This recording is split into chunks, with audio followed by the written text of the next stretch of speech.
सहना भवतु सहनौ भुनक्तु सह वीर्यं करवावहै तेजस्विनावधीतमस्तु मा विद्विषावहै। ओम शांति शांति शांति। हरि ओम तत्सत्।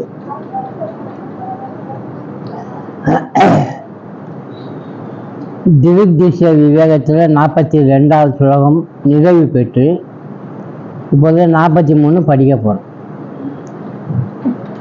அதுக்கு இடையில கொஞ்சம் அதை டச் பண்ணிட்டு வரலாம். 42 தொட்டுட்டு 43க்கு வரலாம். இப்போ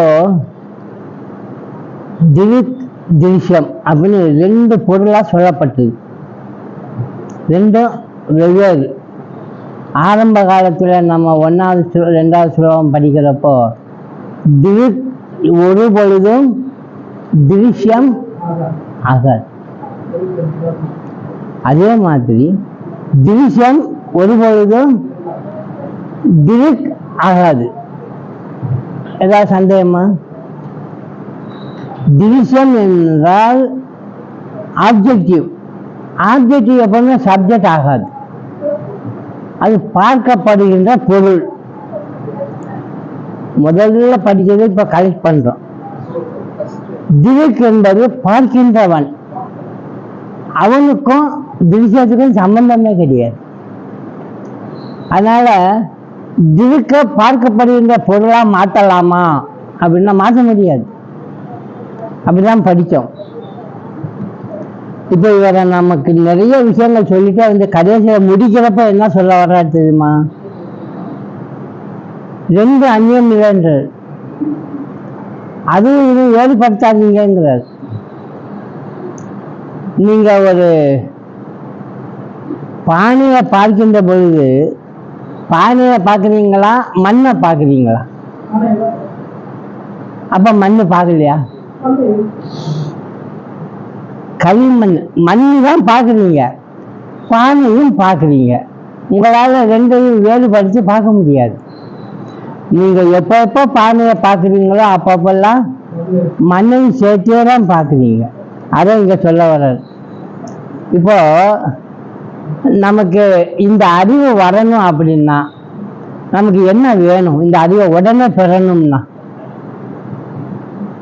இந்த உலகத்தில் திருக்கு சம்பந்தமான அறிவு, அது தவிர வேறு எதுவும் வேணாம், உடனே அதுதான் எனக்கு வேணும் அப்படின்னு நினைச்சிங்கன்னா உங்கள்கிட்ட என்ன விதமான கேரக்டர், என்ன விதமான சாதனா தன்மை வேணும்?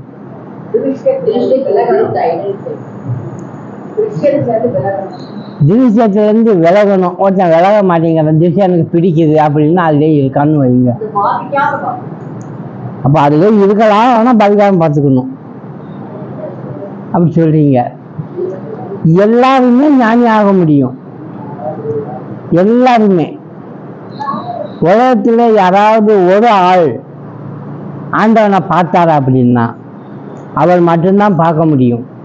வேற யாராவது எல்லாம் பார்க்க முடியாது. அதெல்லாம் எவ்வளோ பெரிய வேலை அப்படின்னு சொல்லிட்டு யாரையும் பார்க்க முடியாதுன்னு சொல்ல முடியுமா? ரமணர் ஆண்டவனை பார்த்தார், வள்ளலார் ஆண்டவனை பார்த்தார், மீராபாய் பக்தி மூலமா ஆண்டவனை பார்த்தாங்க.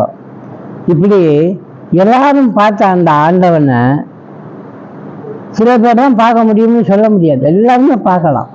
என்ன தேவை பார்க்கறது? சிரத்தை என்ற பேரு, நாட்டம் அப்படிங்கிற அந்த நாட்டம் தான் நமக்கு ரொம்ப வேணும். இப்ப நம்முடைய முக்கியத்துவம் திருக்கலையா திருஷ்யத்தில்லையா? அப்படின்னா கஷ்டம்தான். வருஷம் ஒவ்வொரு ஞாயிற்றுக்கிழமையும் சரி, எந்த கிழமை ஆனாலும் சரி படிச்சுட்டே போகலாம். ஆனா நம்ம அடையிறதுங்கிறது ரொம்ப கஷ்டமாகும், எளிமையா இருக்காது. காரணம் நம்முடைய நாட்டம், நம்முடைய வேகம், நம்முடைய ஏக்கம், அந்த தவிப்பு அவ்வளோ வல்ல. அதனால தான் இங்க சொல்றார், வேறு விஷயங்களில் மும்முரமாக ஈடுபட்டவர்கள் இந்த ஞானம் அடைவதற்கு தகுதி இல்லைன்ட்டு. ஞானிங்கிறவர் மித்யாவை பார்க்கும் போதே, மித்யான்னா எது? திருஷ்யம், பொய்யான சமாச்சாரம் பார்க்கின்ற போது சத்தியத்தையும் பார்க்கிறார். யாரு? ஞானி. இப்ப நாம பார்க்கிறோமா? அப்படி திருஷ்யம்ங்கிறது இந்த உலகம், பிரபஞ்சம். இதை பார்க்கின்ற பொழுது சத்தியமா இருக்கக்கூடிய அந்த பொருளையும் சேர்த்து பார்த்தோமா? அப்புறம் பார்க்கல. அதனால நம்மளால முடியல. அது அகம் புறம் இரண்டும் சத்தியமாகவே தெரிகிறது ஞானிக்கு. அகமும் சரி புறமும். புறம்னா துவிச்சம், அகம் என்ன? சத்தியம் ஜீவ ஜகத்துக்கு பின்னால் மறைந்து கொள்ளவில்லை. நம்ம அப்படிதான் சொல்றோம். ஆவரணம் மறைச்சு விக்ஷபத்தை உருவாக்கி கயிற்றுக்குள்ள பாம்பை காட்டுது. அப்ப கயிறு எங்க மறைஞ்சிருக்கு? பாம்புக்கு பின்னால மறைஞ்சிருக்கு அப்படின்னு. இப்ப இவர் என்ன சொல்ல வர்றாருன்னா, அதெல்லாம் மறைஞ்சு கொள்ளல, அது பார்த்துட்டே தான் இருக்கும். நீங்க பாம்பை பார்த்தாலும் கயிற்றையும் பார்த்துட்டே தான் இருக்கிறீங்க. நீங்க ஷார்ட் பண்ணிக்கணும் பார்வையில. பாம்பு இல்லைன்னு கூட சொல்லக்கூடாது. அது பாம்பு தான், கயிறு தான். பாம்பும் தெரியுது, கயிறும் தெரியுது. ஆனா கயிறு தான் உண்மை, பாம்பு அந்த மாதிரி தெரியுது, அவ்வளவுதான். அதனால என்ன சொல்ல வர்றாருன்னா, எது தெரியுதோ அது எதுல இருக்கோ அதுல தண்ணி அதுலயும் இருக்கும். இருக்குமா இருக்காதா? வளையல் ரவுண்டா இருக்கலாம், கையில நுழையிற மாதிரி. அது தங்கத்தால செய்யப்பட்டது. தங்கம் என்பது திருக்கு ரூபம், நாம ரூபமா இருக்கக்கூடிய வளையல் என்பது திவிஷம். வளையல தங்கம் இருக்குமா இருக்காதா? அவ்வளவுதான். ஏன்னா வளையல்ங்கிற அந்த ஒரு நாம ரூபம் எதுல உட்கார்ந்துருக்கு? தங்கத்துல உட்காந்து. ஆனால் அந்நியம்மா இல்லையே சொல்ல வர, உன்னுடைய பிரஜையும் பிரம்ம பிரஜையும் ஒன்றே. நம்ம இப்ப கை தூக்கி கொண்டு போறாரு, நம்ம பாடம் முடிவதற்கு வந்துட்டு இருக்கோம்.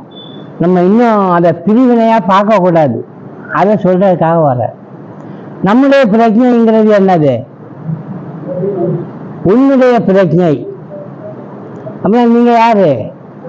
இப்ப என்ன சொல்லிட்டு இருக்கிறீங்களோ அது பிரம்ம பிரஜை. அப்படின்னா பெரிய அந்த பிரஜை, அதுவும் இங்க ஒன்றே. நீ வேறு, பிரம்மம் வேறு இல்லை. இப்ப நம்மள உதாரணத்துக்கு வாங்க, ரூம்ங்கிற பிரஜையும் ஹால்ங்கிற பிரஜையும் வேறா? வேறு கிடையாது. ரூம் என்ற பிரஜையும் ஹால் என்ற பிரஜையும் ஒண்ணுதான், வேறே கிடையாது. பிரம்மம் மறைப்படுகிறது என்கிற கேள்விக்கே இடம் இல்லை. ரூம் ரூமா கட்டிட்டீங்கன்னு வைங்க, இனி ரூம் கட்டுறதுக்கு இடமே இல்லை, ஹால் முடிஞ்சு போச்சு. இப்ப இங்க சொல்றாரு பிரம்மம் மறைப்படுகிறது, ஹால் மறைஞ்சு போச்சு. அப்படி சொல்ல முடியுமா? அப்ப ஹால் எங்க? ஹாலும் இருக்கு, ஆனா ரூம் ரூமா இருக்கு. ஹால் மறைய இல்லை, ஒண்ணும் இல்லை, ஹால் இருக்கத்தான் செய்யறது. அதனால என்ன சொல்ல வர்றாரு, நித்தியவாகிய ஜகத்திற்கு இருப்பு எங்கே உள்ளது? இருப்புன்னா அதுக்கு உரிய இடம்.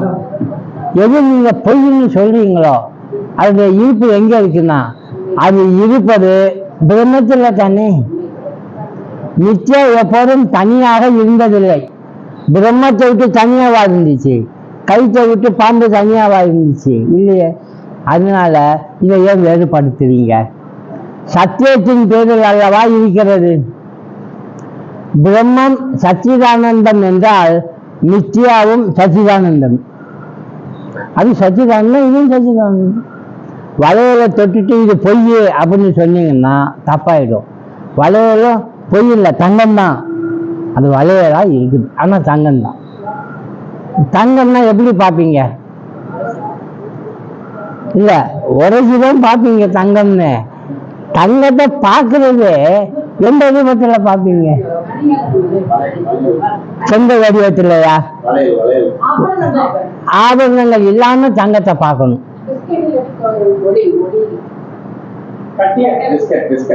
கட்டியா? இப்ப நீங்க கட்டியான்னு சொல்ற போது கட்டியாருன்னு பாக்குறீங்க. அது அதை வளையன்னு சொன்னா கட்டின்னு சொன்னாங்க. அப்போ பிரம்மத்தை பார்க்கணும்னா நாம இல்லாம பார்க்க முடியாது. ஏன்னா திவிசம்ன்றீங்க. பார்க்கணும்னு நீங்க நினைச்சீங்கன்னா நாம வச்சாதான் பார்க்க முடியும். அதனாலதான் இங்க சொல்றாரு, புரிந்தவர்களுக்கு 3 விஷயம் சொல்லியிருக்கோம். வியாபகாரிகம், பிராதிபாசிகம், பாரமார்த்திகம். 3 இருக்கு. என்னன்னா பாரமார்த்திகம் ஒண்ணு, வியாபகாரிகம் ஒண்ணு, பிராதிபாசிகம் ஒண்ணு. இப்ப நமக்கு ஒரு உண்மை புரிஞ்சிருச்சு. என்னன்னா பிராதிபாசிகம்னா கனவு நிலையில இருக்கிற ஆன்மா, விவகாரிகம்னா நனவு நிலையில இருக்கிற ஆன்மா என்கிற சார்புடைய உண்மை தன்மைகள் கூட இந்த மாதிரி சார்பா இருக்கிற தனித்தனி அது கூட பாரமார்த்திகமே. ஹாலு ரூமா மாறின பிறகு ரூம்ல இருந்து இன்னும் ஒரு ஜீவத்துவம் கனவு நிலைக்கு போகுது. அப்போ ஒவ்வொன்றும் உருவாக்கிட்டே போச்சு. ஆனா எல்லாமே எங்க இருந்து? அதுல இருந்து. அந்த இரண்டும் மித்தியாவாக இருப்பதால் சத்தியத்திலிருந்து வேறாக அவை இருக்கவே முடியாது. அதனாலதான் இங்க இப்ப 42ல இதை சொல்லி நிறுத்தியிருக்காரு. இப்ப 43ம் 44ம் சேர்த்துதான் படிக்கணும். ஒரு உதாரணத்தோட சொல்றார், அதை பாருங்க. மாதிரிய திரவ சைத்தியானி நீர தரங்கே அனுகம்யார தன்னிஷ்டே ஸ்வேன அனுகதா யதா சொல்லிட்டு என்ன சொல்றாரு, எவ்விதம் சுவை, திரவத்தன்மை, குளிர்ச்சி தன்மை இவை நீரின் தர்மங்களோ. ஒரு தண்ணின்னா 3 குணம் காட்டும். தண்ணி அப்படின்னு சொல்லிட்டோமா, தன் அப்படின்னா குளுமை, அதனால குளுமையான தன்மை. இன்னொன்று திரவத்தன்மை, அது ஒரு பொருள் இல்லாமல் எடுக்க முடியாது. திரவம், அது கெட்டியாகவும் இல்லை ஆவியாகவும் இல்லை, 2க்கு நடுவில். இன்னொன்று இதுலதான் சுவையே இருக்கு. சுவை இல்லாத பொருள் வேற வேற எத்தனையோ இருக்கலாம், இது சேர்த்தா தான் சுவை. அதனால இந்த 3ம் எப்படி தண்ணிக்கு இருக்கோ, அளவிலும் அனுகம்ய நீக்கமர நிறைந்து அச மேகம் அதிலேயே நிலை பெற்று நுரையிலும் கூட உள்ளீராய் இருக்கிறது. இன்னும் பாதி இருக்கு, அடுத்த சொல்றதுக்கு வரணும். என்ன சொல்ல வராது, தண்ணி எப்படி குளிர்ச்சியான தன்மையும் சுவையான தன்மையும் திரவத்தன்மையும் இருக்கோ, அது மாதிரி இன்னொன்று என்ன சொல்றாரு, நிறைய தண்ணி இருந்துச்சுன்னா அலை வரும். அந்த அலையிலையும், அந்த அலை எங்க இருக்குது? தண்ணிக்குள்ளே இருக்கு. தண்ணியிலையும் நிறைஞ்சிருக்குது. அதுல சில நேரம் அலையும் வரும், அலைக்கு முன்னாலும் இன்னொன்னும் தெரியும் நிறை. அந்த நிறை எங்க இருக்குது? அலையில தான் இருக்கு. அலை தண்ணிக்குள்ள இருக்கு. தண்ணி தரங்கன்ற அந்த குளத்துல இருக்கு. இப்படி நிறைய வித்தியாசமா நம்ம தெரிஞ்சாலும் எல்லாமே என்னடான்னா நீர். அது மாதிரி 44வது சொல்லுவோம். ததாயோவ அதே போல சாட்சிஸ்தா, அதாவது சாட்சியினுடைய சம்பந்தத்தால சச்சிதானந்த லட்சணங்கள் விவகாரமாகிய ஜீவ ஈஸ்வர ஜகத்துல அனுகச்சந்து வியாபித்து உள்ளன. ஜீவன் ஜகத்து இந்த பிரபஞ்சம் சொல்றாரு.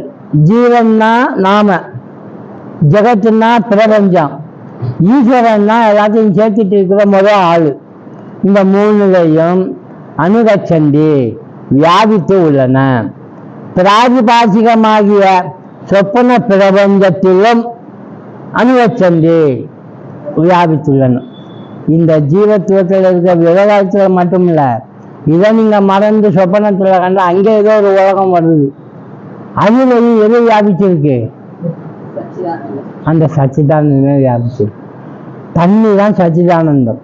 அது ஒவ்வொரு இடத்துலையும் வியாபித்து வியாபித்து வருதுன்னு இதைத்தான் இப்போ டீட்டெயில்ஸாக சொல்ல போகிறோம். நம்ம 43 இருந்து என்ன சொல்றாரு? விவர்த்தம் அப்படின்னு ஒரு வார்த்தை இருக்கு. விவர்த்தம்னா என்ன? சுத்தமான தெளிந்த நீரில் பிறக்கும் அலைகளும் சுத்த தெளிந்த நீரே. அலையாக மடிந்து எழுவதால் ஏரியின் நீருக்கு எந்த பாதிப்பும் இல்லை. அதன் நீர்த்தன்மை நீர் இயல்பு கெடுவதில்லை, மாறுவதில்லை. அப்போ தன்னில் எந்த மாற்றமும் இல்லாமல் இன்னொரு நாமரூபமாக ஆகின்ற சம்பவத்துக்கு விவர்த்தம்னு பேர். பால் முடிஞ்சு போச்சு, இல்லை தயிர் பண்ணிட்டீங்கன்னா என்னாச்சு? பால் தயிராமாச்சு. தயிரை கடைஞ்சி எடுத்து வெண்ணெயாக்கிடுங்க. வெண்ணெய் இன்னும் என்னென்னமோ பண்ணி நெய்யாக்கிடுங்க. இதெல்லாம் என்னன்னா மாறிடுச்சு. பிரம்ம அப்படி மாறல. விவர்த்தம்னா என்னது? மாறாது. தன்னில் எந்த மாற்றமும் இல்லாம இன்னொரு நாம ரூபமாக மாறுது. அந்த சம்பவத்துக்கு விவர்த்தம்னு பேரு. அதுக்கு என்ன சொல்றாரு தெரியுமா? சொரூபத்தை தியாகம் செய்து கொள்ளாமல் புது ரூபம் எடுத்துக் கொள்ளுதல். இப்ப நாம எல்லாம் உடுத்தி இருக்கிறோம் சேலை, வேஷ்டி, சட்டை. எந்த பொருள் இருந்து இதை தயாரித்ததோ அதனுடைய சொரூபம் மாறவே இல்லை, அது இருக்கு. இப்ப நாம எதை சேரிஸா கட்டிட்டு இருக்கிறோமோ அது கொஞ்ச நாள் கழிச்சு இந்த சேரி வேணாம்னு சொல்றப்ப அது என்னவா மாறி வரும் தெரியுமா? ஒரு ஆள் இருக்கான், அது ஒவ்வொரு இஞ்சா கிழிச்சிடுவான். அப்போ சுருக்கிடுவான். என்ன பண்ணான்னு தெரியாது. ஒரு கம்பியை வச்சுட்டு என்னென்னமோ பண்ணி கடைசியில் பார்த்தா ரவுண்டாவது கால்மீதி ஆக்கிது. அது என்ன தெரியுமா? கால்மீதி சேலை தான். அது கால்மீதியா இல்லாதப்போ என்னவா இருந்தது? சேலையா இல்லாதப்போ என்னவா இருந்தது? நூலா இல்லாதப்போ என்னவா இருந்தது? அந்த தன்மை மாறவே இல்லை பாருங்க. ஆனா ரூபம் மாறிட்டே இருக்குது. ஆனா அவன் அப்படியே இருக்கான். அதைத்தான் சொல்ல சொரூப அபரித்தியாகேன ரூபாந்தர பக்தி. சொரூபத்தை தியாகம் செய்து கொள்ளாமல் புது ரூபம் எடுத்துக் கொள்ளுதல். துணி கூடாரம் ஆவது போல சொரூபம் கெட்டு இன்னொரு புதிய நாம ரூபம் அடைவது பரிணாமம். இது விவர்த்தம். மாறாம இருந்தா பரிணாமம்னா மாறிடும். அப்புறம் திரும்பி ரிட்டர்ன் ஆகாது. பால் தயிராகிச்சிங்க அப்படின்னா அப்படியே அழக முடியாது. திரும்பி பாலாக்கி கொடு. யார் செய்து தருவா? யாராவது செய்வாங்களா? செய்ய முடியாது. ஆனா இதை செய்யலாம். நூல் சேலாக்கிட்டு அந்த சின்ன நூல் கொடு அப்படின்னா நூல் ஆக்கிடலாம், மாறிடும். பால் தயிராக மாறுவது போல தயிர் மீண்டும் பாலாக மாறாது. அதான் சொன்னார். இதை என்ன சொல்றாருன்னா, ஏரி நீர் எந்த மாற்றமும் அடையாமல் தரங்கம் என்னும் பெயரையும் வடிவத்தையும் தற்காலிகமாக எடுத்துக்கொள்கிறது. மீண்டும் நீரிலேயே ஒடுங்கி நீரோடு நீராகிறது. நீரோடு நீராகிறது என்பது கூட தவறு. ஏன்னா நீராத்தான் இருக்கு, சின்ன நீராயிடுச்சு அப்படின்னு இல்லை. ஒரு ரூம் கட்டப்பட்டுச்சு, இங்கிருந்து ஹாலில் இருந்து. இப்போ இந்த ரூம் வேண்டாம்னு சொல்றோம். எடுத்த உடனே இந்த ரூம் என்ன ஆயிடுச்சு பாத்தீங்களா? ரூம் ஹாலா ஆச்சா இல்ல? அது எப்பவுமே அப்படிதான் இருக்கா? நாம தான் ஒரு பேருக்கு சொல்றோம் ரூமா இருந்தது, இப்ப ஹாலா மாறிடுச்சு. மாறவே இல்லை. இப்ப யோசனை பண்ணணும், நாம யாருன்னு கேட்டா அந்த பிரம்ம மாதிரி நம்ம இருக்கிறவங்க. இப்ப என்னவா இருக்கும்? ஆக்சுவலா அந்த ஆக்சுவலாம் தெரியல. நாம ரூமா இருக்கோம், ஆன்மான்னு சொல்லி கொண்டு இருக்கோம், தன்னை வச்சிருக்கோம் நம்ம இன்னார் அப்படின்னு. ஆனா இது உண்மையிலேயே அங்க மாறிடுச்சுன்னா, அதோட சேர்ந்துச்சுன்னா அப்போ ஒரு உண்மை நமக்கு புரியும். நான் எப்பவுமே என்ன ஆகல, ரூமாவே ஆகல, ஆன்மாவாகவே மாறல, என் பேர் சுவான்சவே கிடையாது. நான் இப்படிலாம் வாழ்ந்ததும் இல்லை, எனக்கு எந்த கஷ்டமும் வந்ததும் இல்லை. யார் யாரோ கடன் கொடுறாங்கலாம் கேட்டாங்க, நான் கடனே வாங்கலை. வாங்கிட்டு வாங்கலன்னு சொல்லக்கூடாது, அது வேற. உண்மை நிலையிலிருந்து பார்த்தா கடன் கொடுக்கப்பட்டதும் கடன் வாங்கப்பட்டதும் அவனுடைய ஸ்தானத்திலிருந்து இல்லை. அதைத்தான் இங்க சொல்றார்.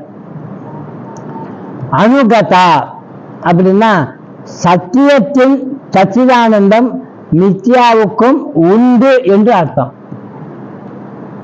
என்ன சொல்றாரு? மாதுரிய திரவ சைத்திய தர்மங்கள் தரங்கம் நுரை வரை ஊடுருவி செல்கிறது எனலாமா? தரங்கம் நுரை இரண்டும் நீடு வேறானவையா? வேறானது கிடையாது, அது வருது. ஆனா அது எல்லாமே அதோடையே இருக்குன்றார். அது மாதிரி மித்யாவுக்கும் உண்டு என்று அர்த்தம். பஞ்சின் சர்வ பண்புகளும் நூலுக்கும் திணிக்கும் ஆடைக்கும் உண்டு. அதனால்தான் இது காட்டன் சட்டைங்கிறோம். இப்போ ஒரு வேஷ்டியை எடுத்து பார்க்கலாம், இது தாங்குமா, இது என்ன பலம், எப்படி இருக்கும் அப்படின்னு பார்க்கலாம். எதை வச்சு சொல்லுவாங்க? அந்த நூலுடைய தன்மை கேட்பான். இது 100ஆம் நம்பரா, இது 80ஆ, இது 60ஆ? எத்தனையோ விதம் இருக்கு. 60ன்னா கொஞ்சம் மோட்டாவா இருக்கும், 80ன்னா கொஞ்சம் சன்னமா இருக்கும், 100ன்னா ரொம்ப நைஸா இருக்கும். இது ஒண்ணு. இது இப்படி இருக்கக்கூடிய நூல், அதுல ஊடுவாங்கல்ல, அது 100க்கு 100 விடலாம், 100க்கு 80 விடலாம், 100க்கு 60 விடலாம். குவாலிட்டி மாறுதா? எப்படி மாறிடும்? அப்ப என்ன சொல்ல வாதம்னா, என்ன நம்ம பண்றோமோ அந்த குவாலிட்டி அந்த உற்பத்தி பண்ண காரியத்துல இருக்கு. இப்ப என்ன நமக்கு ஒண்ணு புரியுதுன்னா, காரணம் காரியம்னு 2 இருக்கு. காரியம் என்பது என்ன? உற்பத்தி பண்ணப்பட்ட பொருள். காரணம் என்பது என்ன? எதனால அது உற்பத்தி செய்யப்பட்டதோ அது. காரணமானது என்ன குவாலிட்டியோ அதை வச்சுதான் காரியம் இருக்கும். அப்போ காரணத்தை தெரிஞ்சு கொண்டோம்னா காரியம் அது மாதிரிதான் இருக்கும், இல்லையா? எஜுகேஷன் அப்படின்னு சொல்றோம். எஜுகேஷன் என்னது? அதான் கல்வின்னா என்னது? நம்ம கல்வி கற்கிறோம்னு சொல்றோம், நம்ம பாடம் படிக்கிறோம், அறிவு பெறுகிறோம்னு சொல்றோம். அது என்னங்க? அறிவு பெறுவது என்னங்க? டிரான்ஸ்பரா? அது எங்க போய் டிரான்ஸ்பர் பண்றீங்க?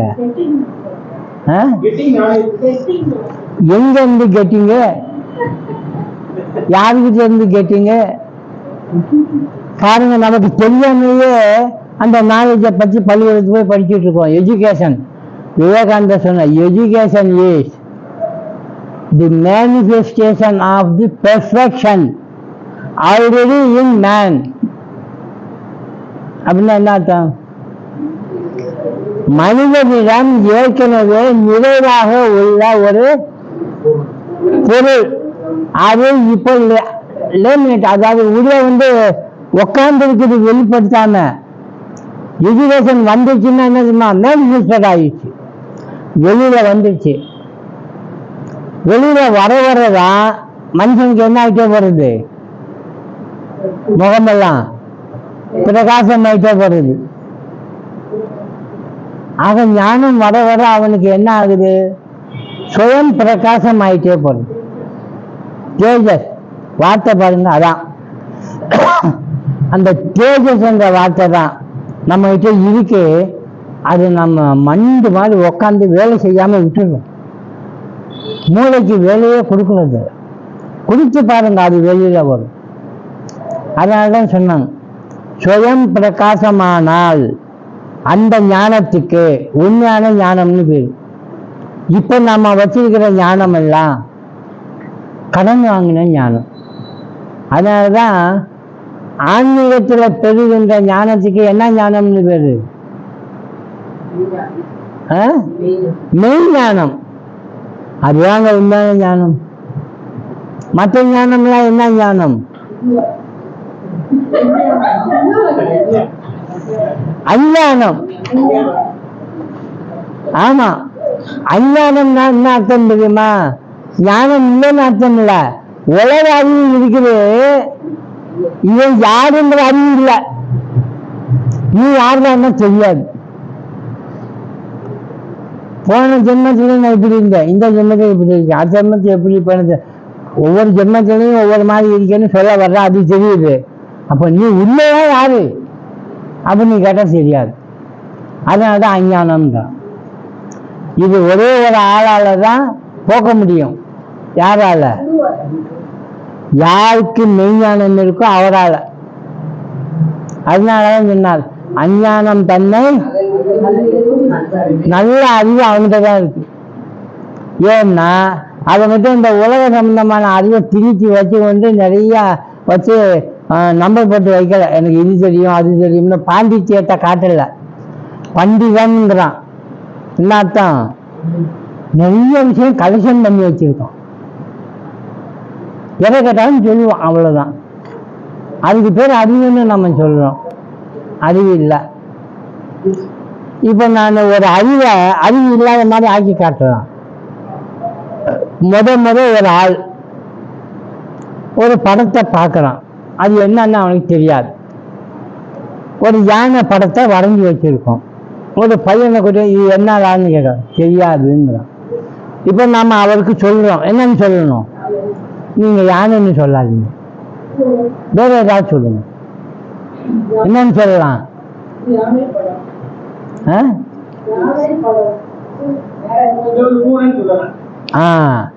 யானைய காட்டி நீங்க இப்ப புரிய வந்தீங்க யானை இல்ல, அதனால யானைய பூனைன்னு எப்படி சொல்றதுங்கிறீங்க. உங்களுக்கு ஏதோ இன்னும் தெரியாது, அது என்னன்னே தெரியாது. அந்த பையனை அதை காட்டி தம்பி இதுதான்டா பூனை அப்படின்னா முத இம்ப்ரெஷன் ஆகுது. இப்ப முத அந்த யானை படத்தை பார்த்த இவன் என்னது இது பூனைன்னு பதிவு பண்ணிட்டான். எங்கேயாவது ஒரு இடத்துல யானை படத்தை பார்த்தான்னு வைங்க, அவன் என்ன சொல்லுவான்? மற்றவன் சொல்லுவான், டேய் என்னடா அறிவு கேட்டவன், அது யானைடா, சும்மாடா, நான் எனக்கு தெரியும், நான் படிச்சிருக்கேன், அது பூனை. எப்ப இருந்து இந்த யானையும் பூனையும் வந்துச்சு? அப்படித்தான் உலகத்துல உள்ள ரிலேட்டட் அறிவு, எல்லா அறிவும் உள்ள ரெக்கார்ட் பண்ணிட்டே வந்து. ஆனா நீங்க யாரு அப்படிங்கறது யாரும் ரெக்கார்ட் பண்ணல. நீங்க இன்னாருன்னு யாராவது சொல்லி தெரிஞ்சுக்குவீங்களா, இல்ல நீங்களா தெரிஞ்சுக்குவீங்களா?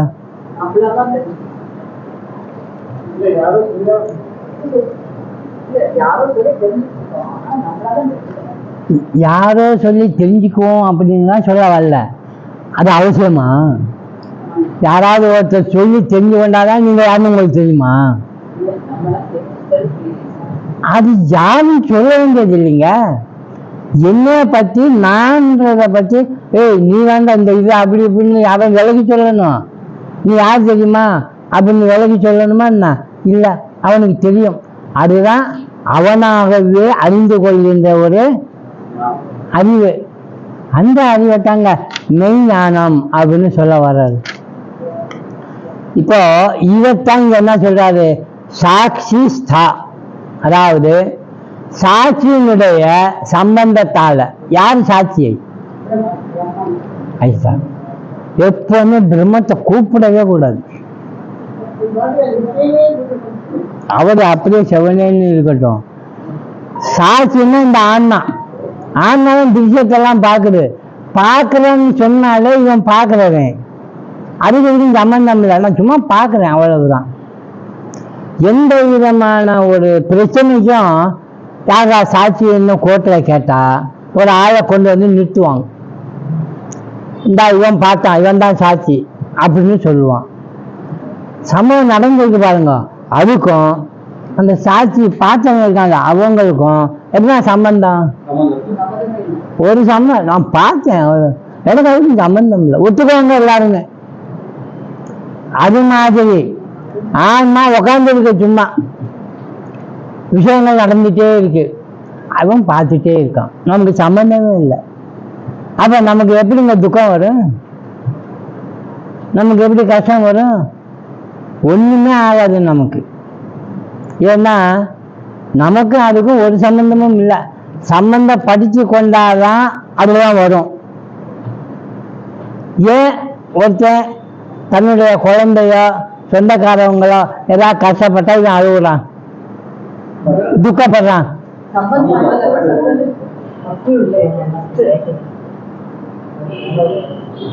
இப்போ ஒண்ணும் இல்லை, அவன் கஷ்டப்படுத்துறாங்கன்னே இவனுக்கு வலிக்குது. இன்னொருத்தர் எவனோ இவனுக்கு சம்பந்தம் இல்லாத ஒரு ஆள் கஷ்டப்படுறான், அதை பாக்குறான்னு வைங்க, வலிக்குமா? அதுவும் வலிக்க மாட்டேங்குது. அப்போ ஒரு விஷயம் சம்பந்தப்பட்டாதான் வலிக்குது, சாட்சிக்கு வலிக்காது. அதைத்தான் இங்க சொல்ல வர்றாரு. சச்சிதானந்த லட்சணங்கள் விவகாரிகமாகிய ஜீவேஸ்வர ஜெகத்துல, விவகாரம்னா இந்த நனவு நிலையில இருக்கிற ஆன்மா பிரஜை, ஜீவ ஈஸ்வர ஜெகத்துல அனுகச்சந்தியை வியாபித்து உள்ளன. எது? சச்சிதானந்த லட்சணங்கள் முழுதும். பிராதிபாசியமாகிய சொப்பன பிரபஞ்சத்திலும் கூட, கனவுலையும் கூட அங்க வருகிற ஒரு ஆன்மா, அதுலையும் கூட என்ன பரவி இருக்குது? இந்த பாரமாத்திகமானது பரவி இருக்குது அங்கேயும். அனுகச்சந்தி எப்படி நீர்ல நீர் குளம் அதனுடைய சுவை தன்மை கொண்ட அந்த தண்ணு, அப்புறம் அதனுடைய அலை, அதனுடைய நுரை, அது எல்லாமே நீர் எதுவும் இல்லையோ அதுக்குள்ளேயே நிஷ்டா அப்படின்னு, தன்னிஷ்டான்னா அதுக்குள்ளேயே இருக்கு அப்படிங்கிறானோ. அது போல சாட்சி சைத்தன்யத்தினுடைய சச்சிதானந்த லட்சணம் விவகாரிகமாகிய ஜீவ ஈஸ்வர ஜெகத்துல வியாபித்துள்ளது. அப்போ நாம கொடுத்து வச்சவங்க. அந்த சச்சிதானந்தமானது இந்த விவகாரிக ஜீவன்ல கூட வியாபித்து இருக்குது. அதனாலதான் நமக்கு சந்தோஷம் இருக்கு.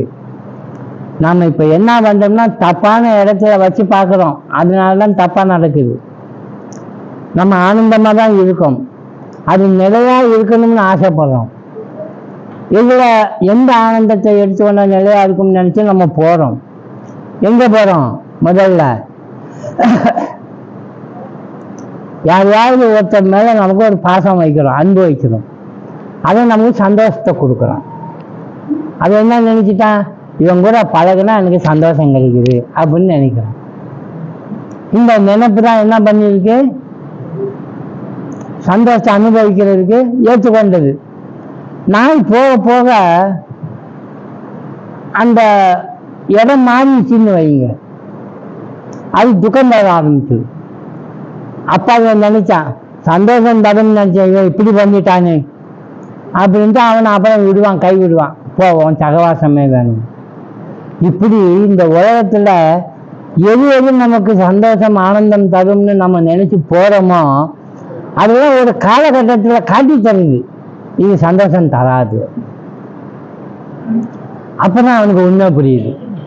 அதனாலதான் ஆரம்பத்திலேயே மகான்கள் என்ன சொல்றாங்க? இந்த உலகத்துல இருக்கக்கூடிய எல்லா விஷயத்திலையுமே என்னவா இருக்கு? தப்பா இருக்கு. அதனால இதை நம்பாது, இதை விட்டுடு அப்படின்னு சொல்ற.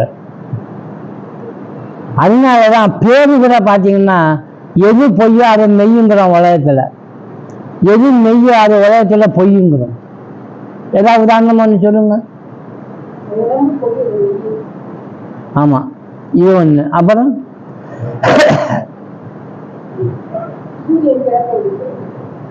நமக்கு சம்பந்தப்பட்டதை சொல்றோம்.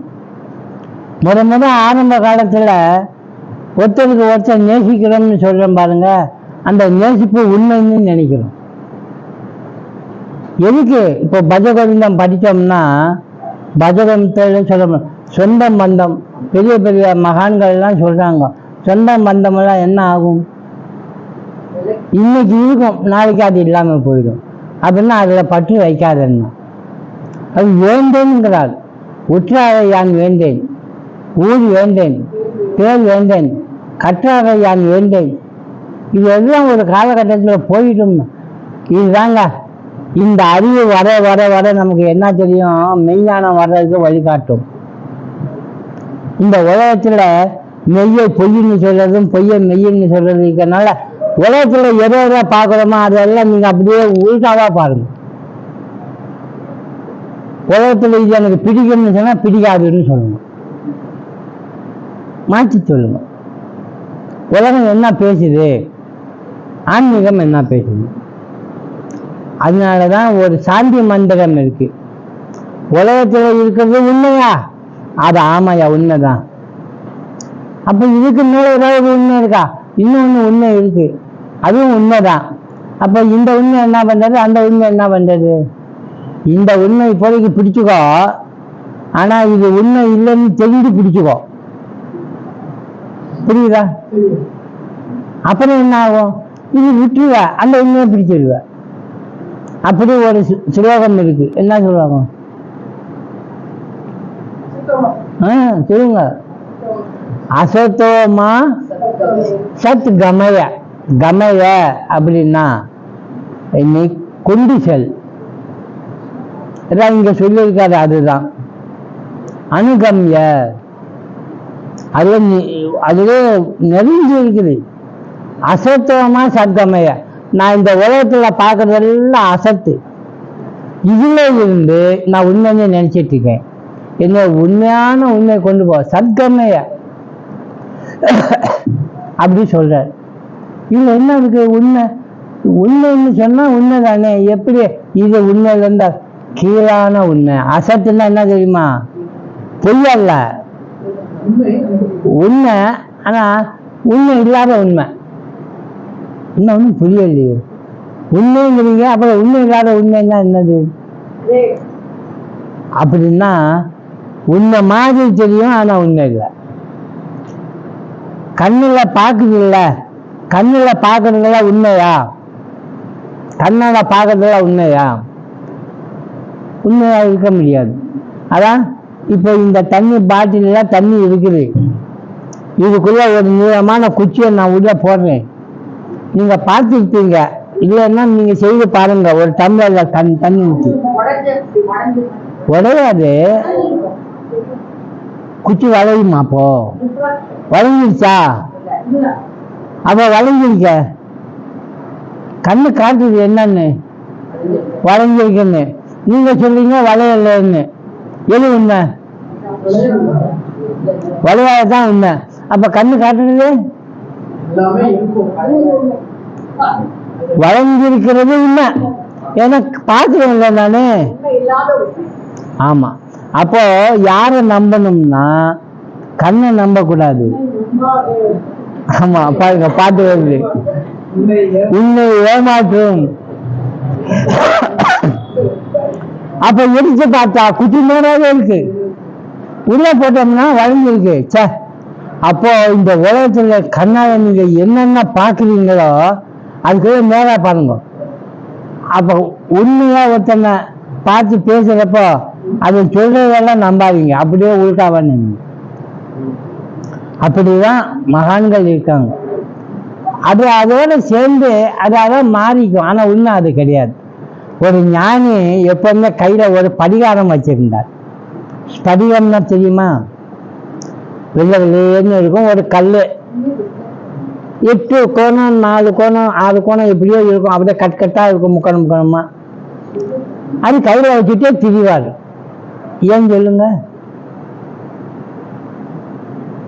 அதை கொண்டு போய் இந்த இடத்துல வச்சாருன்னு வைங்க, எல்லாம் கலரா தெரியும், இதே கலர் தெரியும். பாப்பாரு நான் கையில வச்சுக்கிறப்ப அது வெள்ளையா தானே இருந்தது, இப்ப ஏன் சிகப்பா தெரியுது? அது வாங்கிக்குது. பச்சை கலர் துணி மேல போய் வச்சா அது பச்சையா தெரியும். அதனால இவர் என்ன நினைச்சிட்டாரு, இந்த உலகத்துல எதுவுமே கிரகிக்கப்பட்டுதான் நமக்கு காட்டுதே ஒழிய உள்ளது உள்ளபடி காட்டல. அதனால அதை வச்சிருக்காரு, எப்பவுமே ஞாபகமா இருக்கட்டும். அதான் இங்க சொல்ல வந்தார். சாட்சி என்பது ஆத்மா.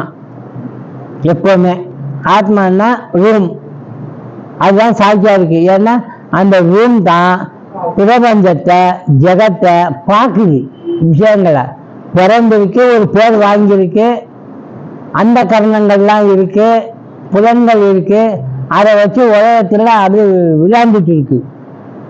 அந்த கரணத்தின் பார்வையில் பிரம்மாத்மா சாட்சி எனப்படுகிறது.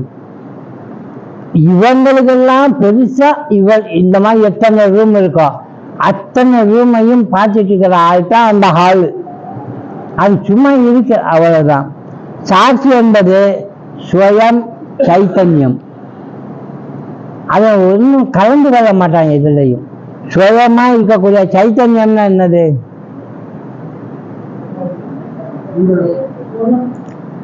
சைத்தன்யம் என்ற ஒரு சொல்லுக்கு என்ன பொருள்படுத்துவீங்க? அனுபவத்துல தான் பொருள் சொல்ல முடியும். உணர்வு, ஃபீலிங், நான் இருக்கேன் அப்படின்ற ஒரு எண்ணம் இருக்குல்ல, அது. இந்த பாட்டிலுக்கு நான் இருக்கேன்ற எண்ணம் இருக்குமா? அது என்னதாப்போ? அதுக்கு வேற மாதிரி சொல்லுங்களேன். நாங்க சைத்தன்யம், இது சைத்தன்யம் இல்லைன்னு சொல்லுங்க. எப்படி சொல்லணும்? அசைத்தன்யம் இல்லையா? அப்போ சேத்தனம் அசைத்தனம். நாமெல்லாம் யாரு? சேத்தனம். இந்த சேத்தனம் சுயமா இருக்கு, யாரும் சொல்லுவல்ல. இப்போ இந்த பாட்டில் சைத்தன்யம் இல்லை, அச்சேதனம். இந்த பாட்டிலை நான் சைத்தன்யம் ஆக்க முடியும் எப்படி? வெளியில கடைகள்ல ஒரு கார் விற்கிது, அது ஜடம், அது நகராது, ஓடாது, ஆடாது, பாடாது, ஒன்றும் பண்ணாது, அது வச்சிருக்கோம். அது சைத்தன்யம் இல்லை. இப்போ அது சைத்தன்யமாக நான் காட்ட போறேன், அவ்வளவுதான். கீழே கொடுங்க, இல்லாட்டி பேட்டரியை வைங்க, ஆன் பண்ணி விட்டுடுங்க, யாருமே இல்லை, அது பாட்டுக்கு போகுது வருது. இப்போ தன ஓடுதா இல்லையா?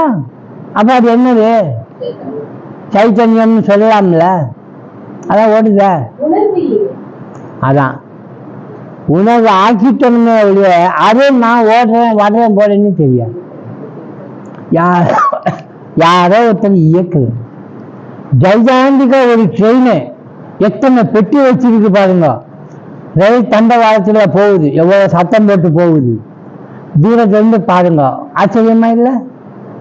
எத்தனை பேர் இழுத்துட்டு போகுது, இயங்குது இல்ல, மனுஷன் இயக்கிட்டு கொண்டு போறான். அந்த தண்டவாளத்துக்கு கீழே இழுத்து ஒரு பூச்சி, ஒரு புழு மெல்ல நகருது. 6 கிலோமீட்டர் வேகத்துல போகுது. இது மெல்ல நகருது. 1 மணி நேரத்துக்கு இது 1 இன்ச்சு கூட போயிருக்காது, அப்படியே நகருது. இது தானா நகர்ந்து போகுது. அது அதை விட வேகமா நகர்ந்து போச்சு. கம்பேர் பண்றப்போ யாரை பாராட்டலாம்? ஏங்க அதை விட ட்ரெயின் எவ்வளவு நல்லா இருக்குது. என்னதான் அது ஜெயாண்டிக்கா இருந்தாலும் அதுக்கு ஒரு லட்சியம் இல்லை, அது எங்க போறதுன்னு ஒரு டார்கெட் இல்லை. ஆனா இந்த பூச்சி இப்போ அது பூச்சி நகருது. எங்க நகருதுன்னா ஏதோ ஒரு பக்கம் நகருது. ஆனா வைட யோசனை பண்ணீங்கன்னா ஒவ்வொரு நகர்வுக்கும் அது எதை நோக்கி நகர்ந்துட்டு இருக்கு? இதை அல்ல, சொல்லுங்க. நாங்களும் மூவ் பண்ணிட்டு இருக்கிறோம், நடந்து இருக்கிறோம், வர்றோம், போறோம், எல்லாம் பண்றோம். காரில் போகிறோம், ஸ்கூட்டரில் போகிறோம், நடந்து போகிறோம், எங்கெங்கேயோ வாரம் போகிறோம். இதெல்லா இயக்கமும் நம்ம செய்கிறோம். எங்கே போயிட்டு இருக்கிறோம்? நம்ம இலக்கு எது? அதுதான். நமக்குன்னு ஒரு இலக்கியம் இருக்கு. நம்முடைய மூமெண்ட் எதை நோக்கி போயிட்டு இருக்கு? எதுக்கு வீட்டில் இருந்து 5:30 ஆனவுன்னு அங்கேருந்து நிதானமாக புக்கை தூக்கிட்டு இப்படி மெல்ல நடந்து வரணும்? டாக்டர் ராஜன் சொல்லிட்டாருண்ணா, ஞாயிற்றுக்கிழமை எதுக்கு வந்தீங்க? நமக்கு ஒரு இலக்கு இருக்கு. அங்க போய் சேர்றதுக்கு இது ஏதாவது குழு கிடைக்குமா, ஏதாவது ஒரு வழியில கிடைச்சி அதை பிடிச்சிட்டு ஓடிடலாமா அப்படிங்கிற ஒரு எண்ணம் தான் நம்ம இங்க கொண்டு வந்துருக்கு. அது மாதிரி அந்த புழு மெல்ல நடந்து போயிட்டு இருக்கு. நான் இந்த இலக்கை பெற்று விடுவேன் அப்படின்னு. நாமளும் இப்படி புழுவா இருந்து பெற்று விடுவேன் சொல்லிதான் மாறி மாறி வந்து இன்னைக்கு என்ன இருக்கு? ஒரு மனித பிறவி பெற்றுக்கும். புழுவாய் பூராய் புழுவாய் மரமாகி பல்விருகமாகி பறவையாய் பாம்பாகி என்னென்னமோ ஆகி கடைசியில் இப்படி வந்திருக்கோம். ஏன் பாருங்க, பெரிதற்கரிய மானிட பிறவி பெற்றும் இப்ப நம்ம இலக்கு இல்லாம போகலாமான்னா போகணும். அந்த இலக்கை நோக்கி போயிட்டே இருக்கோம். அது போயிட்டு இருக்கிறப்ப நாம் செய்ய வேண்டிய வேலை என்னன்னா, எதுடா உண்மை எதுடா பொய் அப்படின்னு கண்டுபிடிச்சு உண்மையை கட்டியா பிடிச்சுக்கணும். வள்ளுவர் சொல்லியிருக்கா, நிலையாமை நித்தியம் அப்படின்னு 2 விஷயத்த சொல்லியிருக்கார். எது நிலையாமை எது நித்தியம் அப்படின்னு 2 விஷயம் சொல்லியிருக்கார். அதை கண்டுபிடிச்சிட்டோம்னா அந்த நிலையாமையை விட்டுட்டு நிலைத்த பொருளை பிடிச்சிட்டு நம்ம போக ஆரம்பிப்போம். அதுக்கு நமக்கு சில அறிவு தேவைப்படுது. அதுதான் இங்க சொன்னார். எதிலும் பங்கு பெறாமல் இருப்பது அதுதான் சாட்சி. திவ்யங்களில் பங்கு பெறாததால் அதை சாட்சி என்று சொல்கிறோம். சாட்சியினால் அறியப்படுவதால் திவ்யம் சாட்சியா எனப்படுகிறது. சாட்சியாக அறியப்படுறதுன்னா இந்த திவ்யம் என்ன? அறியப்படுகின்ற பொருள் அப்படின்னு சொல்றார். சச்சிதானந்தம் சாட்சியின் குணங்கள். உண்மையில் அவை சாட்சியின் குணங்களே அல்ல. இது நல்லா தெரிஞ்சுக்கணும். சச்சிதானந்தம் எப்படிப்பட்டதுன்னு கேட்டா, நம்ம ஒரு விஷயத்தை சொல்றோம், அது எப்படிப்பட்டது? சத்து ஆனந்தம்னு பேரை சொல்றோம். இது சொல்றதுக்கே ஒரு பெரிய புக்கு வேற இருக்கு. என்ன புக்கு? சத்து சித்து ஆனந்தம் அப்படின்னு ஒரு மகான் இந்த சத்துக்கு சித்துக்கு ஆனந்தத்துக்குன்னு 3 பங்கா புக்கை எழுதியிருக்காரு. ஒரு பாடமும் நடத்திட்டு இருக்காரு சுவாமி. ஆமா, பஞ்சதசி. அதுல சத்துக்கு ஒரு 5, சித்துக்கு ஒரு 5, ஆனந்தத்துக்கு ஒரு 5. இது எல்லாம் என்னன்னா புருஷ லட்சணம், அந்த சாட்சின்ற லட்சணங்கள் இது அப்படின்னு. உண்மையில இது சாட்சின்ற லட்சணங்களே கிடையாது. அது அதான் இருக்கு.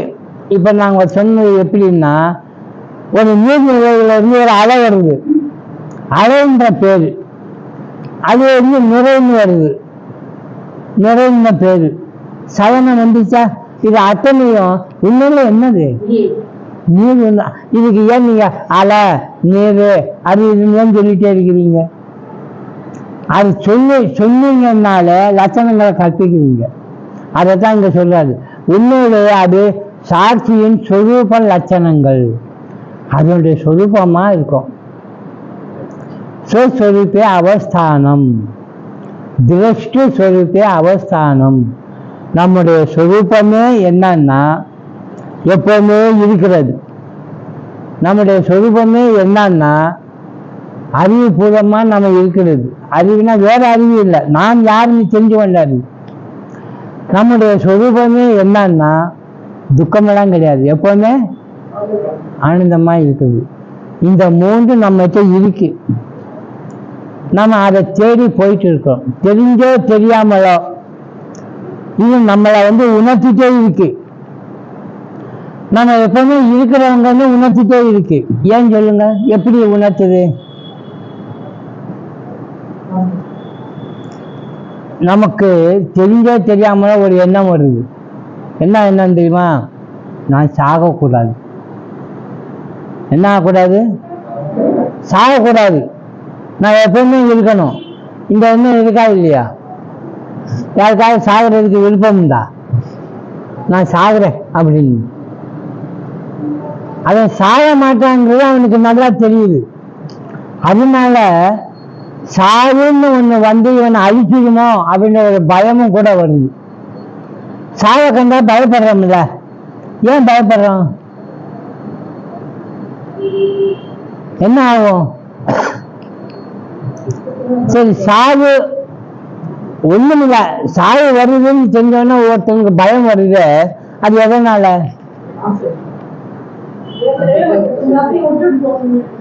விட்டுட்டு போகணும்னா வேற ஒண்ணும் இல்லை. ஒரு குழந்தை தீபம் ஏற்றி வச்சிருக்கிறாங்க, குழந்தைக்கு தெரியாது தொட்டா சுடும்னு. தவழ்ந்து போய் தொட்டுச்சு, அழ ஆரம்பிச்சிச்சு. வீட்டுக்கார கத்துறாது, குழந்தை எப்படி விடலாமா நீ அப்படின்னு சத்தம் போடாது வீட்டுக்காரிய. நான் இப்படி பார்த்துட்டு இருந்தா அது போய் தொட்டுச்சிங்கன்னு சரின்ட்டு எல்லாம் சரி பண்ணிட்டு விட்டாங்க. அடுத்த நாளும் அதே மாதிரி குழந்தை ஆனாலே விட்டாங்க. அப்படி கீழே அது குத்து விளக்க மாதிரி தவழ்ந்து போகுது. புருஷங்காரன் கேட்குறான், திரும்ப போகுது பாருங்க. இந்த அம்மா சொல்லிச்சு, விடுங்க அது போனா போட்டோம், திரும்ப சுட்டுக்கோம்னா. அது சுட்டுக்காதுங்க. ஏன்? ஞானம் வந்துச்சு இல்ல, தொட்டா சுடுன்னு தெரிஞ்சிச்சு. அந்த அறிவு தொட்டா சுடும்னு பக்கத்துல போன போது இப்படியே பார்த்துட்டே இருக்கு. தொடராமா பயம் வருது தொடர்றதுக்கு. அது மாதிரி சாகுறதுக்கு ஏண்டா பயம் வருதுன்னா, அவன் செத்துருக்கான், ஏற்கனவே செத்துருக்கான், பல தடவை செத்துருக்கான். சாகுறப்ப அவனுக்கு ஒரு வழி இருந்திருக்கு. அதனால சாகுறப்ப திரும்ப அது வந்துடுமோ அப்படின்ற ஒரு பயம் வருது. அப்ப பாருங்க, பல தடவை செத்து. அதுதான் ஹெரிடிட்டரிங்கிறோம். அதாவது நம்ம கிட்ட ஒரு பக்குவம் ஒன்று இருக்குது. அதாவது ஹேபிட்டுங்கிறோம்ல, பழக்க வழக்கங்கள், அது சம்ஸ்காரங்கள்ல இருக்குது. அதுதான் நம்மளை இப்படிதான் பண்ண வைக்குது.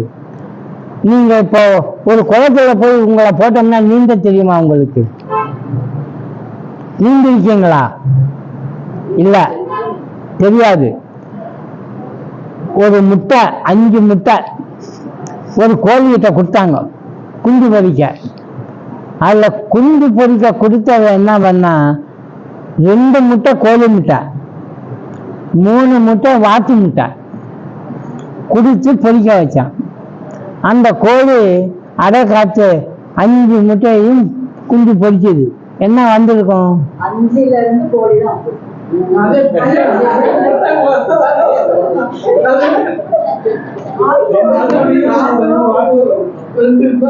2 கோழி வந்தது, 3 வாத்து வந்தது. இந்த தாய் நினைச்சது 5 என் குழந்தை. அது அஞ்ஞானம். 5 என் குழந்தை என்னடா இது நம்மளும் இல்லையெல்லாம் அது கண்டுக்காது, தான் பொறிச்சது. ஆனா மேல்விட்டு இருக்கிறப்போ 2 கோழி குஞ்சு மட்டும் அம்மாட்டே உட்காந்துருக்கு, நின்றுட்டு இறஞ்சாடிட்டு. அந்த 3 வாத்து இருக்கு பாருங்க, அது ஓடி போய் குளத்துல இறங்கி நீண்டுது. இந்த தாய் கோழி போய் ஐயோ குளத்துல நீந்துச்சு, இன்னும் கொக்கன்னு கூப்பிடுது. அது பார்த்துட்டு நீந்தி போயிட்டே இருக்கு. ஆனா இந்த கோழி நீந்த மாட்டேங்குது. வாத்து ஏன் உட்காந்து நீந்திட்டு போகுது? எப்ப கத்துக்கொண்டுச்சு? யாரும் சொல்லி கொடுக்கல, அது அப்படியே வந்திருக்கு. அது முட்டைக்குள்ள இருக்குது. அதுதாங்க எஜுகேஷன். மேன் அப்ப பூரணத்துவம், சச்சிதானந்தம் அப்படிங்கிற லட்சணம் நமக்கு வருது. நம்ம அடைஞ்சிட்டோம்னா என்ன அர்த்தம்? அதான் இது புரியணும். ஏற்கனவே நம்மகிட்ட இருக்கு ஆல்ரெடி மேன். அதை நம்ம என்ன பண்ணிட்டு இருக்கிறோம்னா மேனிஃபெஸ்ட் பண்ணிருக்கோம். இப்ப சொல்லல, நம்முடைய கடமைன்னா என்ன, நம்ம என்ன செய்யணும், எந்த வகையில மற்றவங்களுக்கு உதவி செய்யலாம்? காசு பணம் கொடுக்கலாமா, துணிமணி கொடுக்கலாமா, இல்ல டெய்லி வகுத்துக்கு அன்னதானம் பண்ணிட்டே இருக்கலாமா? எதை கொடுத்தா பெண்மை என்று அவங்களுக்கு ஒரு பெர்ஃபெக்ஷன், பெண் என்று அவங்களுக்கு ஒரு உதவியா இருக்கும்? பேசாம அடுத்த தொந்தரவு இல்லாம இருக்குது. கம்முன்னு நானும் உட்காந்துட வேண்டியது. என்னன்னா விவேகானந்தத்தை ஒரு ஆள் கேட்டார் மேல்நாட்டுல, இந்தியாவிலிருந்து நிறைய பேர் கிளம்பி இப்படி வந்துட்டு என்னென்னமோ பேசிட்டே இருக்கிறீங்க, உங்க லட்சியம் தான் என்னங்க, என்ன உங்க கொள்கை அப்படின்னு கேட்டார். என்ன செய்ய இருக்கீங்க? அவர் பார்த்து கரெக்டா சொன்னார் என்னன்னு. எல்லா அலுவலகம் திருப்தி வேகமும் அந்த ஒரு வார்த்தையில வந்து என்ன சொன்னா தெரியுமா? My ideal indeed put into few words. Few words ideal. My ideal indeed put into few words. கொஞ்சம் வார்த்தைகள் சொல்றதா சொல்லலாம் என் ஐடியல் என்னன்னு. அது என்ன தட், அது என்னடா அப்படின்னு கேட்டா, to preach and mankind. Preach, to preach and mankind. மனிதர்களுக்கு பிரீச் பண்றது என்னன்னா, டு தேர் டிவினிட்டி, அவங்க கிட்ட இருக்கக்கூடிய தெய்வீக தன்மையை காட்டி தர்றது. And how to practise in day-to-day life, every moment. இல்லையா? How to manifest in every moment. Practice எப்படி பண்றது? நம்ம கிட்ட இருக்கக்கூடிய டிவினிட்டியை எப்படி வெளிக்கொணர்வது, எப்படி அதை சாதனையில செய்து காட்டுறது அப்படின்னு அவங்களுக்கு நான் சொல்லி கொடுக்குறேன் பாரு. அதுதான் என் லட்சியமே. அப்போ விவேகானந்தர் என்ன சொல்லிட்டு இருக்காரு? இப்போ அவங்க விஜயக்கூடிய தெய்வீக தன்மையை காட்டி தரணும். காட்டி வந்துட்டு அதை எப்படி பயன்படுத்தி அதை வெளிக்கொணரணும் அப்படிங்கிறதையும் சொல்லிக் கொடுக்கணும். ஏன்னா ஈச் சோல் இஸ் பொட்டன்சியலி டிவைன். இதுதான் நம்மளுடைய டார்கெட்டை. இந்த டிவைனை நம்ம வெளிப்படுத்தணும். இதுதான் திருக்கு. திருக்க கண்டுபிடிக்க, திரிசத்தை வச்சுக்கொண்ட நம்ம செய்ய வேண்டியது இது. அதனால தான் இங்க சொன்னார், பிரம்மம் தன் இயல்பை இழக்காமல் ஜீவ ஜகத்தாக தோன்றுகிறது. இது விவர்த்தவாதம். விவர்த்தவாதம்னா மாறாது, அப்படியே இருக்கும். உலகம் வந்துச்சு. இதான் நான் அடிக்கடி சொல்றது. பகவானுக்கும் நமக்கும் ஒரு விளையாட்டு. பகவான் கேட்டாரு, நம்ம 2 பேரும் விளையாடலாமா? விளையாடலாம். என்ன விளையாட்டு விளையாடலாம்? ஆமா, காணாம போறது நீ கண்டுபிடிக்கிறது, நான் ஒளிஞ்சு வர்றேன் நீ கண்டுபிடிங்க. சரியா அப்படின்னு அவர் ஒளிஞ்சு வந்தார். இவன் தேடிட்டு இருக்கான், எங்கெங்கோ தேடிட்டு இருக்கான், இன்னும் தேடிட்டு இருக்கான். எங்க இருக்கான்? ஏங்க தனக்குள்ள இருக்காங்கன்னு போய் சொல்லிட்டீங்க? அப்படி ஒண்ணு சொல்லணும். அப்ப எங்க ஒளிஞ்சிட்டு இருக்கான்?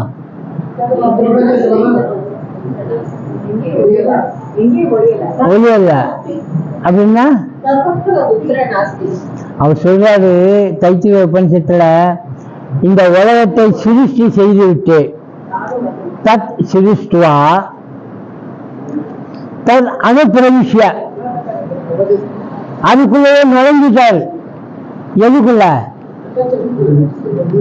இந்த பிரபஞ்சம் முழுவதும் சிருஷ்டி பண்ணிட்டு அதுக்குள்ள நுழைஞ்சிட்டார்.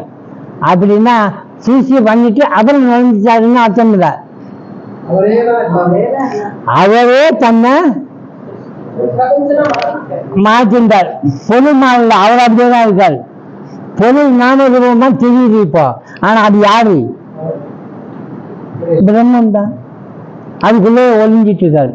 நாமதான் தெரியாம எதை தொட்டாலும் அவனை தான் தொடுறோம், ஆனா காணோம்னு இருக்கோம். இந்த உலகத்துல கயிறு பாம்பா தோன்றப்போ இப்படிதான் சொல்லணும், பாம்பா தோன்றி அதுக்குள்ளே கயிறு மறைஞ்சிருச்சு.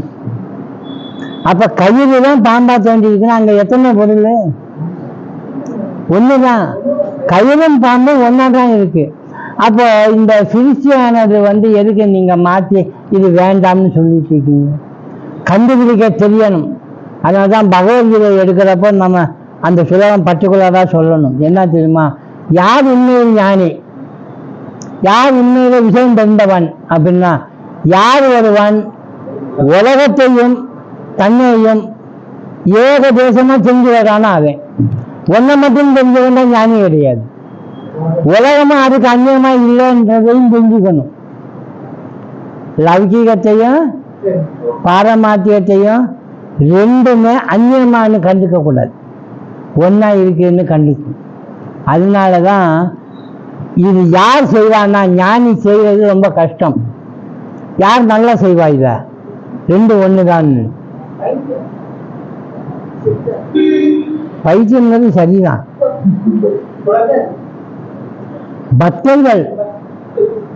பக்தர்கள் தான் ஞானி மாதிரி இது வேண்டாம் இது வேண்டாம்னு சொல்றது கிடையாது. அவர் ஒருத்தர் தான் என்ன சொல்லுவாரு, எங்கும் இருப்பது இறைவன். பிரகலாதன் அதான சொன்னாரு, எங்க இருக்காரு? அது எதுக்கு தூணில் இருப்பாரு, தூண் இருக்கான்னு சொல்லணும்? என்ன அப்ப நிறைய தூணா இருந்திருக்குது. தூண்னா சின்ன பொருளே இருக்காது. அனோரணியான் மகத்தோ மகியான் ஆத்மாசே ஜந்தோர் நிகிதோ குகாயாம்.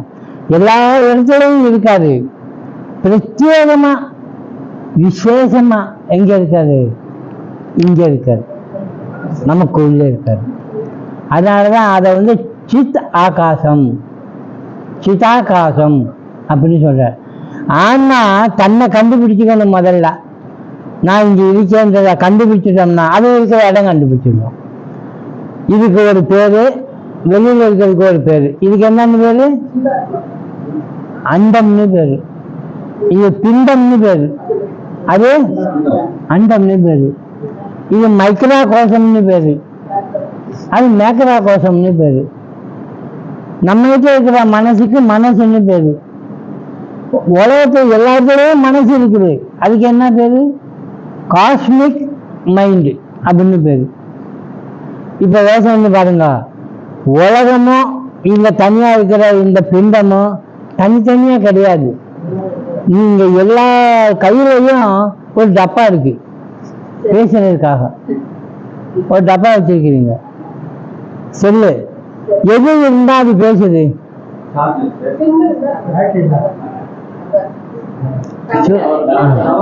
ஆமா, முந்தையெல்லாம் போன் வரும், வெளியில ஆள் நின்று கதை பேசிட்டு இருப்பான். போன் வந்தோடனே வீட்டுக்குள்ள விருந்து ஓடி வந்து அழகான். இப்பவும் போன் வரும், போனை விட்டு வெளியே போறான். ஏன் உள்ளே போய் பேச மாட்டேங்கிறான்? டவர் கிடைக்கலீங்க அப்படிங்கிறான். அப்போ எது இருந்தா பேசப்படுது? இவன் டப்பாவுக்குள்ள ஒரு பொருள் வச்சிருக்கான். அந்த பொருளுக்கு இணையா வெளியிலையும் ஒரு பொருள் இருக்குது, அதான் அந்த கொடை மாதிரி வச்சிருக்கிற பொருள். அதையும் இதையும் கனெக்ஷன் கொடுக்குற மாதிரி அமைஞ்சாதான் பேச முடியும். இப்ப யோசனை பண்ணுங்க, பிரம்மம் காஸ்மிக் மைண்டா வெளியில இருக்குது, நீங்க உள்ள வச்சிருக்கிறீங்க. நீங்க அதை கண்டுபிடிக்கணும்னா வெளியில மற்ற எதுவும் டிஸ்டர்ப் பண்ணக்கூடாது. ரேடியோ வைக்கிறப்ப எல்லா ஸ்டேஷனுமே ஓப்பன் ஆயிடுச்சுன்னு வைங்க, கோயம்புத்தூர், திருநெல்வேலி, திருச்சி எல்லாம் ஓப்பன். நீங்க முதல் நகத்தை அப்படியே வச்சுக்கன்னா 2-3 ஸ்டேஷன் வரும். அவன் பாட்டு பாடுவான், இவன் செய்தி சொல்லுவான். முடியாது. ராத்திரி 11 மணிக்கு ஒன்று வைங்க, எல்லாம் ஆஃப் பண்ணியிருப்பான், ஒரே ஒரு ஸ்டேஷன் இருக்கும். முதல் ஒட்டு கூட வந்துருக்காது, அது கூட நல்லா சத்தமா எடுக்கும். ஏங்க டிஸ்டர்பன்ஸ் இல்லை, மற்ற எந்த வித ஃப்ரீக்வன்சியும் அதுக்கு தாக்கல. இப்ப யோசனை பண்ணுங்க, நம்ம கிட்ட இருக்கக்கூடியத அந்த சிம்மில் இருக்கக்கூடிய அந்த ஒன்று பாஸ் பண்ணி காஸ்மிக் மைண்டில் இருக்கக்கூடிய பிரம்மத்தோட தொடர்பு கொள்ளணும்னா என்ன ஆகக்கூடாது? அப்ப எல்லாரும் தூங்கின பிறகு நீங்க என்ன பண்ணணும்? ஆமா, எல்லாரும் தூங்கின பிறகு நாமும் தூங்கிடுவோம் அப்படின்னா கிடைக்காது. எல்லாம் தூங்கட்டும், நம்ம எந்திரிச்சு உக்காந்து நீங்க தியானம் பண்ணி பாருங்க, எல்லா ஸ்டேஷனும் ஆஃப், சப்தமே இருக்காது, காதுல சவுண்ட் தான் கேட்கும், அவ்வளவு அமைதி. நீங்க உங்க தாட்ஸை இப்ப ரிலீஸ் பண்ணி பாருங்க, பிக்கப் பண்ணி சீக்கிரமா நீங்க எதை நினைக்கிறீங்களோ அந்த இது பிக்கப் ஆயிட்டு உங்களுக்கு காட்சி கொடுக்கும். அதனால தான் ஞானிகள் என்ன பண்ணாங்க, யார் மற்றவங்க தூங்குறாங்களோ அப்போ எந்திரிச்சிடுவான், மற்றவங்க எந்திரிச்சிருக்கப்ப இவன் தூங்குவான். அவன் பகலில் தூங்குவான் ஞானி, அவங்க எல்லாம் ராத்திரி தூங்குவான். குகைக்குள்ள உட்காந்துருந்தான், ஏன்னா மற்ற எதுவும் வந்து டிஸ்டர்ப் பண்ணாது அவனுக்கு. அவன் தன்னுடைய ரேடியேஷனை மட்டும் அங்கே ஓட்டி விட்டுருப்பான், கோயிலுக்குள்ள எதுவுமே வராது. ஒரு கோயிலுக்குள்ள உட்காந்துட்டு நீங்கள் செல்லு ரிங் பண்ணி பாருங்க, எடுக்காது. வெளியே வந்தால் தான் எடுக்க முடியும். அதனால நாம ப்ராக்டிஸ் பண்ணணும் அப்படின்னு சொன்னால், நம்முடைய தாட்ஸை வெளியில் அனுப்புறதா இருந்தால் உலக விஷயங்களில் எதுவுமே டிஸ்டர்ப் பண்ணாமல் பார்த்துக்கணும். அதனால தான் அமைதியாக இருக்க சொல்கிறேன். உள்ள உக்காந்து பகவான் நமக்குள்ளே உக்காந்து நம்மளை கூப்பிட்டே இருக்காராம்மா. என்னன்னு கூப்பிடுறாரு, நான் இங்கே இருக்கேன், என் பேரு ஓம் அப்படின்னு சொல்லி அவர் உள்ள உக்காந்து ஓம் தத் சத் அப்படி சொல்லிட்டு இருக்காரு. நான் தான் அதுன்னு சொல்லிட்டு இருக்காரு. நமக்கு கேட்குதா? ஏன் நமக்கு கேட்க மாட்டேங்குது? வேற சத்தமெல்லாம் நம்ம போட்டுட்டு இருக்கோம், எக்கச்சக்கமா பேசிட்டு இருக்கோம், அமைதி என்பதே இல்லை. அதனாலதான் நம்ம என்ன ஆகுது, முடியல, அந்த உள்ள இருக்கிற சத்தம் கேட்க மாட்டேங்குது. அமைதியா இருந்து பாருங்க, உள்ள இருந்து அப்படியே பேசும், ஓம் அப்படின்னு கேட்கும். அதான் ஓங்கார துணியை கேட்குறான்னு சொல்றாங்க. கேட்டோம்னா உள்ள உட்கார்ற அந்த சித் ஆகாசத்திலிருந்து வரக்கூடிய அந்த ஒலி நம்ம இணைச்சி பகவானோட, அதாவது ஹாலும் ரூமும் ஒன்றாக்கி விட்டுரும். அப்போ நமக்கு உண்மை புரிஞ்சிடும். இந்த மாதிரி ப்ராக்டிஸ் பண்ணி பழகணும்னு நான் ஒரு கதை சொல்லியிருக்கேன். காஜிப்பூர் கார்டன் நம்ம போனோம் பாருங்க. அந்த காஜிப்பூர் கார்டனில் சுற்றிக்கு மிருகம் நிறைய இருக்கு. அடிக்கடி 10 நிமிஷம் வரை சைலன் ஊதுவாங்க. எதுக்கு? ஷிஃப்ட் மாறுறதுக்கு. ராமகிருஷ்ண பரமஹம்சருக்கு ஆரோக்கியம் வேணும்னா அந்த இடத்துல கொண்டு போய் வச்சுருந்தோம். சிஷியர்கள்லாம் அங்கங்கே உட்காந்து தியானம் பண்ணோம். 10 நிமிஷம் கூட ரெஸ்ட் இல்லை, திடீர்னு சங்கு ஊதிடுறான். எல்லா சிஷியர்களும் போய் ராமகிருஷ்ணன்ட்ட சொன்னாங்க, சாமி இந்த இடம் வேண்டாம், நம்ம வேற இடத்துக்கு போயிடலாம்னு. ஏன் அப்படின்னா, அது எப்போ பார்த்தாலும் சங்கு ஊதிட்டே இருக்கிறான், நம்ம எப்படி தியானம் பண்ணுறதுன்னு. அதை வந்து கண்டுக்கிறா, ஒம்பாடு வந்து தியானம் பண்ணணும் முடியும் இல்லையே, தியானம் நிறைய கூட நேரம் சங்கு ஊதிடுது அப்படின்னா. அதை நீ சாதகப்படுத்திக்கோ அப்படின்னா. எப்படின்னா, அப்போ ராமகிருஷ்ணன் சொல்லி கொடுத்தாரு, சங்கு எப்படி ஊதுது, சின்னதாக ஆரம்பிச்சு ஓன்னு போய் ஓ அப்படின்னு முடியுது. அதான் சைவன். ராமகிருஷ்ணன் சொல்லி தந்தாரு, நீ தியானம் பண்ணிட்டே இருக்கப்ப சங்கு ஊதிச்சின்னு வையே, நீ ஏன் கஷ்டம்னு நினைக்கிற, அதோட சேர்ந்து நீயும் ஊது அப்படின்னா, அதோட நீ ஓம் போடு ஓன்னு. அது முடிஞ்சு நிற்கிறது ஓன்னு நீச்சது. ஓ மைண்டு பாடு எப்படி இருக்குன்னு அப்படி அமைதியா இன்னும் வர ஊதட்டும், நான் அதே மாதிரி ஊதுறேன், மனசு ரொம்ப நல்லா இருக்கு இன்னும் கேட்க ஆரம்பிச்சிடுவோம். ஆக எது நமக்கு தொந்தரவு கொடுத்ததோ அது என்னாச்சு, பாதகமாக இருக்கிறதெல்லாம் சாதகமாக்கிட்டோம். அது மாதிரி தான் நமக்குள்ள வரக்கூடிய இன்ப துன்பங்கள், லாப நஷ்டங்கள், வேண்டாதவங்க விரும்புகிறவங்க எதுவாக இருந்தாலும் நமக்கு அது இழந்து தருது அப்படின்னு சொல்கிறத காட்டிலும் அதை நாம் மாற்றிக்கலாம், எப்படி வேணாலும் மாற்றிக்கலாம். சாதனையில் இது ஒரு இதுதான் விவேகானந்தர் சொன்னது. எப்படி அதை நடைமுறைப்படுத்துவது, அனுஷ்டான வேதாந்தம். வேதாந்தத்தை படிச்சுட்டு வாழ்க்கையில் எப்படி அனுஷ்டானம், அதை எப்படி நம்ம நடைமுறைப்படுத்துறதுன்றதையும் தெரிஞ்சுக்கணும். 44 முடிச்சு அடுத்து 45 46 படிக்க போகிறோம். அடுத்த வகுப்பு பெரும்பாலும் நிறைவு பெறும். சகனாவது சொல்லலாமா? ஓம் சகனா பவது சகனௌ புனக்து சக வீர்யம் கரவாவகை तेजस्विनावधीतमस्तु मा विद्विषावहै। ओम शांति शांति शांति। हरि ओम तत्सत्।